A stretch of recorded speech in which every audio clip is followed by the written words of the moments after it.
You're listening to the Author Stories Podcast, bringing you the story behind the stories and the storytellers. Margaret White, Terry Brooks, Sheena Kamal, Matthew Quick, J.T. Ellison, Walt D. Williams, Brad Thor, Corey Dr. O, Brandon Sanderson, Robin Mott, Ernest Blind, Jim Butcher, Charlene Harris. Visit hankgarner.com for archives of all the shows. Today's guest is Lisa Gabriele.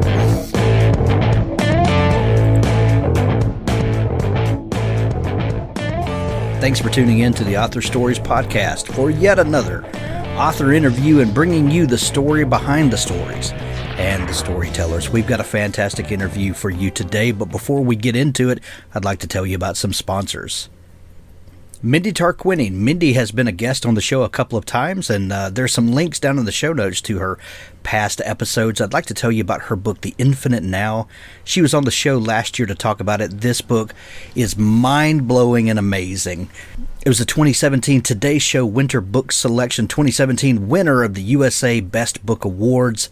In flu-ravaged Philadelphia, a young immigrant struggles to learn the intricacies of time-bending, teamwork, and living in a world which seems as hell-bent on breaking her spirit as she is to keep it. This is not your mother's historical fiction. Kirkus calls The Infinite Now a well-woven tapestry of history, character, and charming mystery. BuzzFeed called it a masterpiece. The Historical Novel Society says Tarquini uses words like a composer.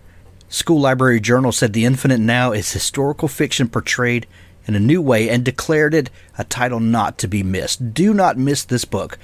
There's a link to it in the show notes at hankgarner.com. I'd also like to thank editor Ellen Campbell for sponsoring the show. Ellen has been a faithful sponsor of the show for quite some time, and she's an editor that I have used. She's someone that I trust. When you're writing a story, you need someone that can have that critical eye that helps your words be better, yet still retain what you meant. That's what a great editor does. She helps you to tell your story the best way possible. Ellen can do that for you. Find her at ellencampbelledits.com. ellencampbelledits.com. Thank you, Ellen, for sponsoring the show. I'd also like to thank Ernest Dempsey for sponsoring the show. Ernest writes a series of books, among others, called the Sean Wyatt Adventure Series. I got to be friends with Ernest because I had him on the show last year because I discovered his books as a reader. And these are some of the best mystery, conspiracy theory books that I had found in quite a while. His newest book is called The Templar Curse. It's been out since the spring, and there's a brand new one coming soon. There are 15 books in this series, and this is one of my all-time favorite series. And Ernest is a really nice guy as well. He's one of those writers that you love his work, and you love him too. Check out the series in the show notes. The Sean Wyatt Adventure Book Series by Ernest Dempsey. Stay tuned after our great author interview for an audiobook clip from Richard Gleaves' The Jason Crane series. Well, thanks for joining me again for the Author Stories Podcast, where I bring you the story behind the stories and the storytellers. Today, I'm really excited to have Lisa Gabriele on the show with me today. She has a fantastic new book called The Winters, and this book will rock your socks off. It is fantastic, and I think you're all going to love it. It's brand new. It's out, available everywhere, any way that you read books. Kindle, hardcover, audiobook, it's all there. Welcome to the show, Lisa. Thanks, Hank. It's nice to be here. Well, thank you. We begin each show with the same question, and that question is, what is your first memory of wanting to be a writer or storyteller? My first memory of writing, in fact, in a kind of purposeful way, would have been when I was around 8, grade 3, and I wrote a story about a girl who had a yellow sweater because I wanted one.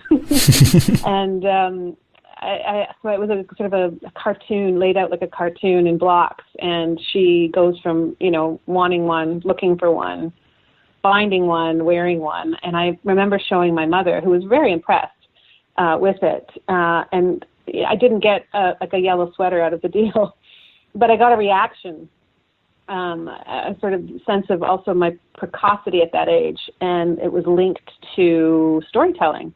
And I will never forget that. In fact, I can still remember the sort of beige brownish paper, that sort of foolscap that we used to write on when we were kids. Oh yeah. With the pale blue lines, horizontal lines, and the red vertical line on the left margin. It was in one of those notebooks, and I do remember thinking, I wish this was lineless. Like, I wish it was just plain paper, because the story would be better. But that was the first story I wrote, was The Girl with the Yellow Sweater. That is so cool. People tell me stories like that all the time, and a lot of times there's a moment that a kid realizes that books don't just magically appear, that there are people behind them that make them happen. Did you have a moment like that where you knew that this was accessible to anyone, especially to you? I did. I think it came from being a library person, and finally sort of immersing myself in a world of books that had a range. We didn't have books growing up in our house. We were poor. We had 3 books, Rebekah actually being one of them. My novel, The Winters, is written as a response to that book, which has pretty much haunted me my whole life. Wow. But it wasn't until I stepped foot into a place of books where I saw, children's books, and then, young adult novels, I guess, but they weren't called that then. They were sort of like the Hardy Boys type books. And then, the more complicated novels that my mother would take out, that I thought to myself, I could understand how you could write a children's book. I didn't understand how you could write a novel, but I could see that there was a sense of progression, not just from the writer's point of view, but a reader's point of view. And the two had something to do with each other. And also, as I said, with my story about the girl with the yellow sweater, as soon as I understood a story, I started to mimic that directly and write fan fiction in a way that, it wasn't called that back then, but I would take, my favorite characters from Little Women, or Little House on the Prairie, and sort of pull them out of the narrative and reimagine them myself in little paragraphs. Even paragraphs that I wouldn't render necessarily on the page, but I would think about them like they were real, and now that they existed in my own imagination, I could do whatever I wanted with them too. And I always felt that. I was never discouraged from it. It was just something that happened very automatically. And I think a lot of writers are sort of fabulous in that way. It's all raw material. Story is transferable from one medium to the other. That was also something I do remember thinking back on when I think about book Rebekah. Was the book existed as a relic in my house. I didn't read it as a child. I didn't understand why my mother liked it. But when I saw the Hitchcock movie, it really struck me that a book could then become a movie, and the story just changed slightly. It took on different form, but that the writer had originally created it. And I always found that to be a really riveting idea. So you said this book was always around, and you mentioned earlier that it kind of haunted your existence as this relic in your house and this thing that's been a part of your life. But what was it about? Well, first off, when did you read it for yourself? I was in high school when I finally read it. I was in grade 11. I would have been about 16 or 17, and it was a shocker because the movie. Rebekah is an iconic story. Daphne du Maurier wrote the novel in 1938, and it's about a young unnamed woman who falls in love with a rich, moody Brit while he's on vacation in Monte Carlo, and he takes her back to his gloomy estate in Cornwall, where the ghost of his dead wife, Rebekah, sort of haunts the corridors. And the housekeeper, who was madly in love with Rebekah, makes the narrator's life miserable. And then secrets and lies, sort of gallop to a conclusion where, in the movie, Max admits that that Rebekah died in an accident while they were fighting about her infidelities. And he got rid of the body. And then, of course, there was an inquest, and our young narrator does what she can to help him get away with this crime. Of dispatching with the body. That's the only crime he's guilty of in the movie. And I carried that narrative in my head for a long time and always saw Rebekah as a love story. a kind of Cinderella love story. So it sort of got ferreted away in my head that way, and I never really thought about it again. And then I picked up the novel, and I was stunned because in the novel, Maxim admits that he actually murders Rebekah in cold blood, something that obviously Hitchcock couldn't have depicted on film back then because of production codes at the time. So, cold-blooded murder of a promiscuous wife. And the narrator, just like in the movie, falls more in love with him. She's actually thrilled that he didn't actually love Rebekah. He hated her. She gives her great comfort. And then she, of course, does, as she does in the movie, anything she can to help him get away with the crime, this time cold-blooded murder. So it had a completely different effect on me, and I was blown away by that. How Daphne du Maurier not only indicts Maxim de Winter, but the reader, because you're still sort of rooting for them to have a happy ending. And I mean, this is something I did understand at 17, and I was sort of aghast. I sort of thought, wow, this is a really dark book. The movie is more of a sort of suspenseful romance, but the book is dark. And yeah, that was when I came to realize the power of the novel. Right. And that it's a completely different medium than the movie. The movie, well, first off, like you mentioned, that the production was different, that therefore the story had to be changed. And the novel, there are just so many things that you can do with the novel, so many nuances that can be done that is just lost. And I kind of, it's a great time for storytelling in general right now. There's so many avenues that people can tell stories, and there's great things going on with TV and with feature films right now, but you just can't get down to that deep nuance that you can with a novel, can you? No, I think you're right. And I go back to, I keep using Rebekah as an example, but it is, it's important to talk about this book in context of my novel. Rebekah in the movie never makes an appearance, not even in a painting. She's just, talked about and obsessed over by people. And she has a very real presence in the movie. But I do remember when I was young watching it, and I liked it. My mother liked it, so I liked it. Thinking, why is this unnamed narrator so afraid of this dead woman who isn't really alive, who isn't around? She's dead, so she doesn't have anything to be jealous of. Her husband married her; he loves her, so she just get on with her life. It wasn't like you said until I read the novel that the way that the dead character of Rebekah seeps into your imagination in the novel is so much richer, and the holes in my own imagination about who Rebekah was and why was she such a force are filled in ways that a movie can't do it justice. I want to talk about the connections between the Winters and Rebekah in just a minute, but let's rewind just a little bit. What was the first book that you wrote that you knew was going to be published? And I guess at what point did you know that you had gone from this kid with a fascination with books to knowing that you were going to be an author? Well, I've always written. I've never not written. And beyond those little stories and short stories that I wrote in grade school and high school, I had kept a detailed diary, up until a few years ago, in fact. And I have stacks of them in drawers at home. And I published excerpts of these diaries. They were quite funny, from the 80s, when I had a column in Vice magazine, back when Vice was a magazine that you had to pick up in a skateboard shop. Nice. In the late 90s. And it was just a funny lark. I was friends with some of the guys, and, they laughed at the diary entries, and we just put them out there. I was the Dear Diary, first Dear Diary girl.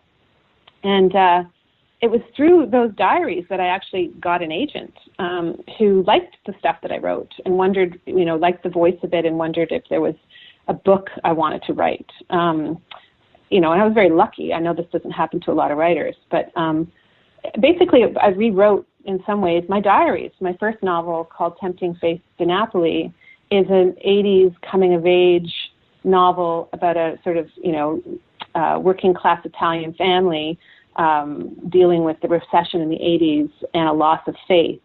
And that was sort of, similar to what happened to my family. It was a relatively autobiographical novel. So the idea that my diaries all those years contained the germ of what would become my first novel is still, sort of funny to me. It's written in a younger voice. It's written from a perspective of a teenager that goes from the ages of 8, or a child that goes from the ages of 8 to 18. And it was a difficult book to write, my mother died during the process of writing the book, and so the book then became very much about her through grief and all sorts of other things that were happening at the time. But yeah, I my writing, sort of diary writing, just kind of naturally progressed into a novel, which I was not very surprised in some ways that that's how it would come about, but I think that that's what made, writing a second, third, I think I've written, six novels now. It's that much more difficult. I didn't write another novel for almost 8 years after that. It was very hard to leap from, to my mind, autobiographical writing to, something that was purely made up. But since doing that, it's become much easier. People talk a lot about that readers assume that a writer is writing themselves into the story, and the people always wonder, well, which character are you? And that's really not a fair question to ask writers, because a lot of times there's pieces of us in all of our characters, and we're not just using writing to deal with our own issues, although sometimes we do. But it's just not as clear as which character are you. When you start writing diaries and then publishing those diaries and then writing a book that is almost autobiographical,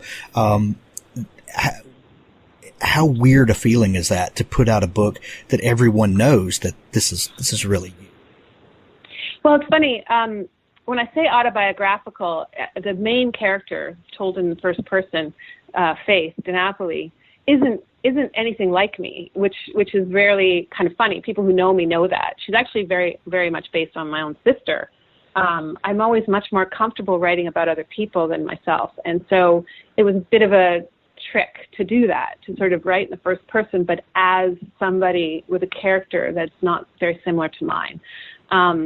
If I'm anybody in that book, I'm a minor character, an aunt called Aunt Linda, who lives in the big city and visits the family and doesn't have children, which is very much me. But people don't pick up on that because it's told in the first person, which feels ventriloquial, if that's a word. And so people automatically assume that I'm. You've had this book that has followed you around your whole life, and this story that has kind of haunted you. When did you decide that you wanted to take the story, kind of answer that, continue the story? What was your motivation for writing The Winters, and how does it dovetail with this book that's been with you for so long? It's in two ways. The book has always been with me. I've reread it a couple of times since high school. I studied the film in university with a professor named Robin Wood, who's famous in the sort of film world. He used to run a magazine called Cineast, and he taught a course in Alfred Hitchcock's films. And I came from a small town, and I never saw them as films. They were movies to me, like black and white movies. But he dissected Rebekah in a way that just blew my mind. And so the movie became a sort of talisman that I carried in my 20s and 30s. And I bought the Criterion Collection version of Rebekah, both of them, in fact, because I wanted to read the liner notes, one in which he wrote. So in the fall of 2016, I was, like a lot of people, quite despairing over the results of the U.S. election. And what I was trying to, I was trying to sort of take breaks from the news and Twitter. And so I put the film in and watched it from my couch, just as a way of like blocking out, all of this despair. And it sent me back into a kind of spiral again, because it dawned on me, as I'd mentioned earlier, the movie, Rebekah dies by accident. And it's a romance. And I remember sitting on my couch, 2 years ago, this month, in fact, or next month, thinking like, this is a tragedy. You know, he killed her. He murdered Rebekah. He got away with it. And this woman supports him and fell more in love with him after that crime. Like, I'm still angry thinking about it. And so I reread the book again in the fall, and it dawned on me that there was a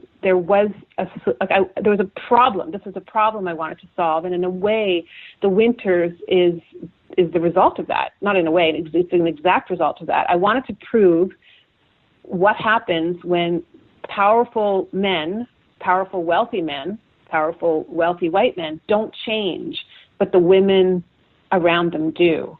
And that became this sort of question that, you know, tickled my mind. And I thought, well, maybe what I'll do is write a version of Rebekah, update it, that change where the women have changed and the men haven't is what sent the plot spiraling in its own direction once my character lands at the mansion in Long Island called Asherley, which is my version of Manderley. I had to make a number of other big changes as well. Chiefly, the character of Mrs. Danvers, the indentured servant / housekeeper, had to be dispatched with, and I replaced her with a very precocious 15-year-old stepdaughter with an Instagram account and great resistance to her father's new girlfriend. And then it became a completely new story, and I had a sort of a buffet of plot points to play with, and it was really that was the turning point for me. And just prior to that, it's funny, I always forget about this part. Just prior to the election, I had broken up with somebody I'd been dating. We had a fight over Rebekah. He'd asked me what was my favorite book, and I told him it was Rebekah. And I told him why, and I mentioned that I'd begun to see the character of Rebekah, who was this sort of promiscuous bisexual force of nature in the 1930s, which is a revolutionary character.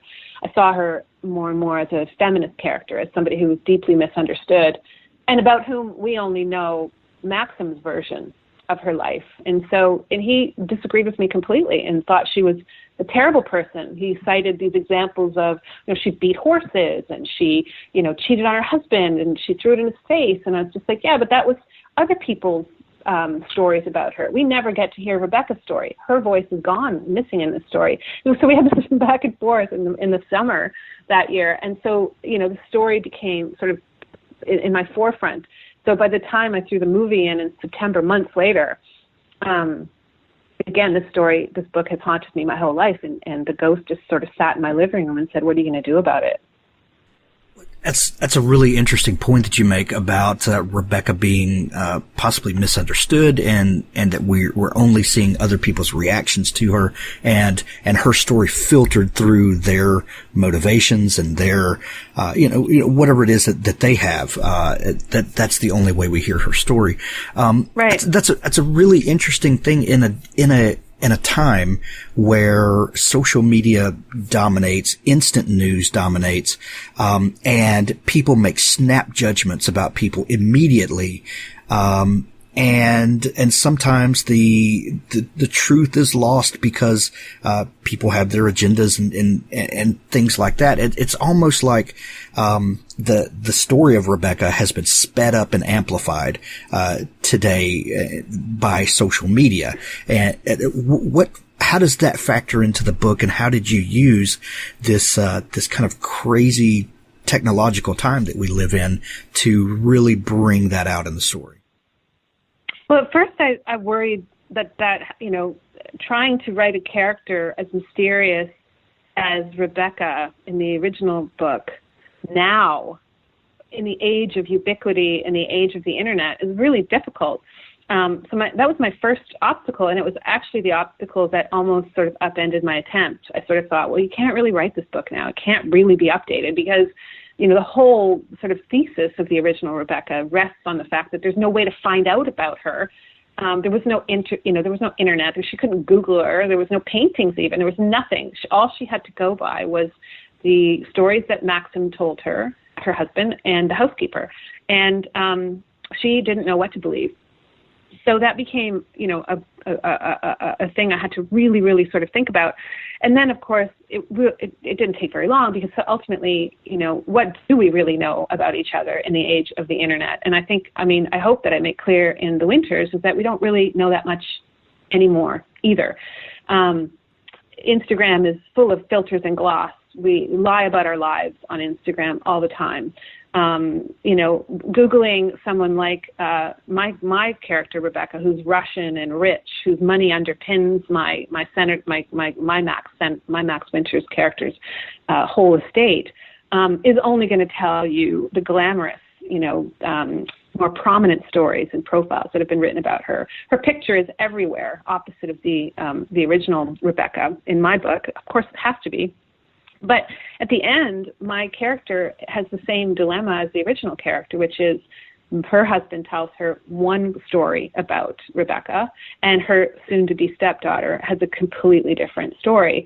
And so then the dilemma she faces becomes, who does she believe? Does she believe her wealthy, educated, respected husband, or her her crazy stepdaughter who's in the midst of a mental breakdown? Do we believe men or do we believe women? And, my character doesn't necessarily make the right decisions around this, as we often see in the news, as you mentioned, and in the headlines these days. Believing women is still something we wrestle with. And so I wanted The Winters to also tackle that very particular dilemma, and using my own character as a sort of avatar, navigating that ridiculous morass. That was the tricky part, in the age of Instagram and so much ubiquity. How do we keep our mystery? And it's something I often think about when we talk about Hollywood movie stars and, the ones that are or are not on the internet. It always revolves around how much privacy they want to maintain, how much mystery do they want to maintain in, so that they can sort of slide into a character without people thinking, oh, that's so-and-so who just got a new puppy and, it was all over Instagram. So I think about that a lot, and I've created a character, my unnamed character, who sort of has to wrestle with those questions as she, tries to figure out what is really going on at this mansion and who she should believe. Another big theme in the book is female relationships, and we've got some very strong ones in the book, and some. What exactly are you? What was your desire to show in the way that the women in the book relate to one another?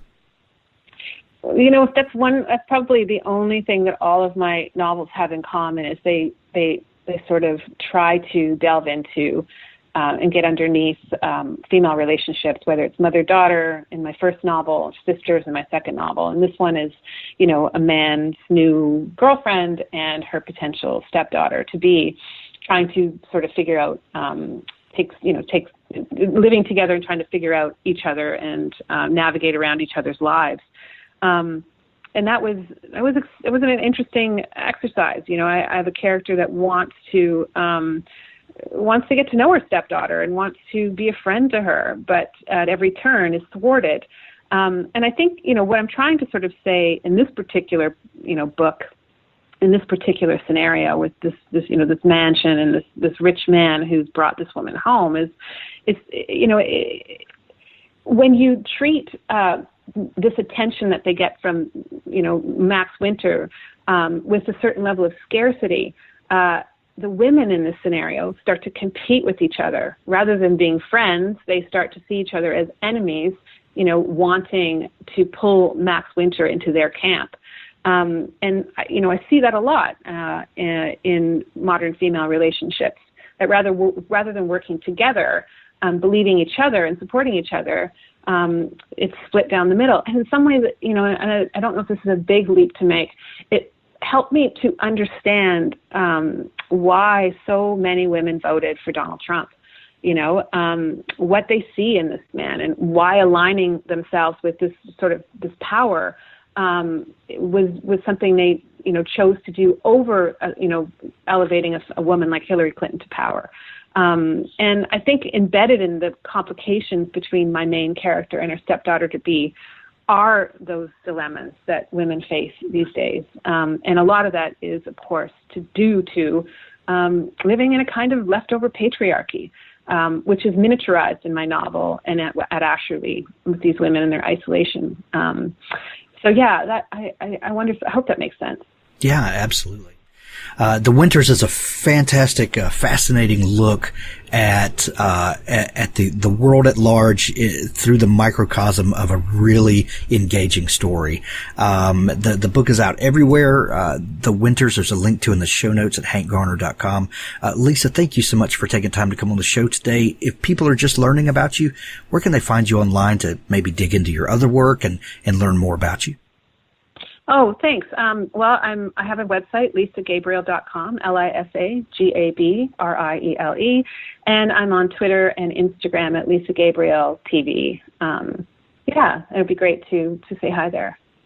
Excellent. Lisa, thank you so much for taking time to come on the show today. Thanks for having me, Hank. Thanks for listening to the Author Stories podcast. For more great author interviews like this one, go to hankgarner.com and dig through the archives. There's something there I know you'll love. Now stay tuned for a special audio clip from Richard Gleaves' The Jason Crane series.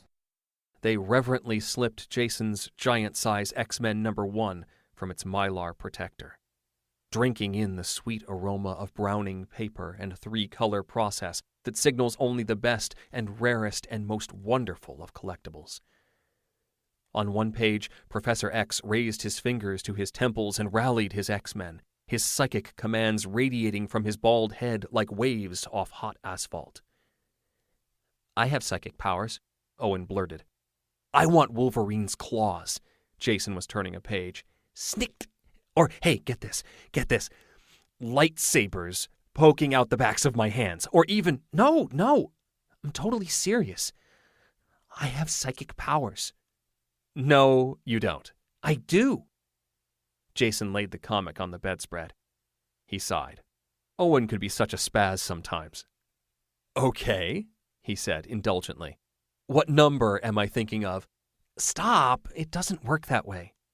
What I can do is called a psychic reading, off an object, like getting impressions. When the doorbell rings, if I put my hand on the knob, as soon as I do, I know who's there." "It's called looking through the peephole, moron." "Shut up! And when I touch the phone, I know who's calling." "I'm sure, Mr. Bullshit from Bullshit Mountain. Like my sister or my grandmother, I just know it's them." "There's no such thing as psychics."